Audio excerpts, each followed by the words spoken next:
பாகிஸ்தானில் இன்று ஞாயிறு அதிகாலை சிறிய நிலநடுக்கம் ஏற்பட்டது.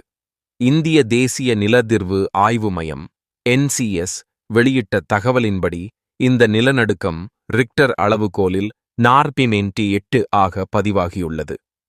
இந்த நிலநடுக்கம் இந்திய நேரப்படி இரவு 12:40 மணிக்கு ஏற்பட்டதாகவும் பூமியின் அடியில் 10 கிலோமீட்டர் ஆழத்தில் நிகழ்ந்ததாகவும் அறிவிக்கப்பட்டுள்ளது.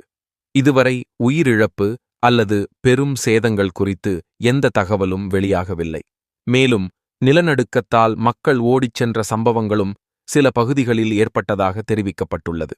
முக்கிய தகவல்: நிலநடுக்க அளவு 4.8, நேரம் 12:10 AM IST, ஆழம் 10 கிலோமீட்டர். இடம் பாகிஸ்தானின் சில பகுதிகள். பொதுமக்கள் அவசர நிலை ஏற்படின் பாதுகாப்பாக இருக்கவும் அதிகாரிகளின் அறிவுரைகளை பின்பற்றவும் கேட்டுக்கொள்ளப்படுகின்றனர்.